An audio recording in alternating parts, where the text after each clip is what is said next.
All right, good morning. My name is Jim Durkin. I'm the House Republican leader. I'm joined within my caucus, Deputy Leaders Patty Bellock of Hinsdale, Dan Brady from Bloomington, and Conference Chair Tom Demmer from Dixon, Illinois.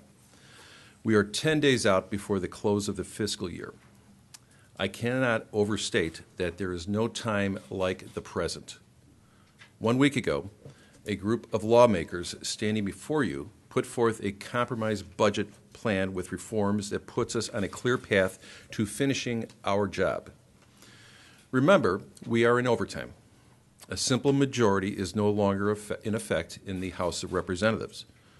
Speaker Madigan and the House Democrats will need Republican votes if they want to end this impasse. It is up to them. Our plan is responsible, protects taxpayers by imposing hard spending cap and a 4-year property tax freeze. It includes a $5 billion in spending reductions and adjustments and will help bring down the backlog of unpaid bills. It increases funding to schools and will make our education funding system more equitable. It funds human service programs and will ensure road construction projects will continue through the summer. We have also included long overdue pension reform, workmen's compensation reform, term limits for legislative leaders and constitutional officers. All the proposals which I've just discussed have the support of the governor. I will just say this, that the time for just having vague general discussions is over, and time for the committees of the whole, which we may see tomorrow, are over. We're done with that.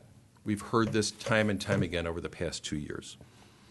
All of the provisions that we've included in this compromise have been thoroughly vetted and discussed through the working groups who've been working over the past 2.5 years, House and the Senate, bicameral, and committees over these past 2.5 years. There are no surprises in what we have offered.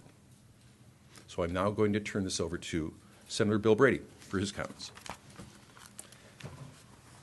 Thank you, Leader Durkin. I'm Bill Brady, and I'm here with my colleagues, Senator McConaughey, Jason Barrickman, and Dale Reiter. We are here to reemphasize the fact that today, by and large, 3 caucuses in the governor's office stand committed to a plan that will move Illinois forward, a plan that provides for a balanced budget, spending caps, term limits, spending reductions, and resources to pay down the backlog of unpaid bills. This plan, agreed to by the governor's office and the governor and House Republicans, is a plan that we believe meets in the middle in compromise in the negotiations that we've had over the last several months under Leader Radonio's leadership and President Colleton's leadership to bring this state together and move our state forward. It's a plan that works for the people of Illinois. It's a plan that calls for property tax relief and parity. It's a plan that calls for workplace reforms that will grow jobs that we've lacked under Blagojevich and Quinn's administrations. We are here united to make sure that we make the most out of these next 10 days. The people of Illinois deserve a comprehensive blueprint for its future. This plan does that. In addition to that, it also covers the area of education reform, which many of our colleagues have worked so hard on to bring parity in that area, protecting our school children. These next 10 days are critically important. 3 caucuses have put together a plan, and the governor's put together a plan. There's 1 caucus that has not.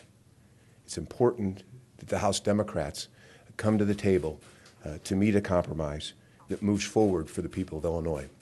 With that, we'd be happy to respond to any questions. Senator, you just said 3 caucuses have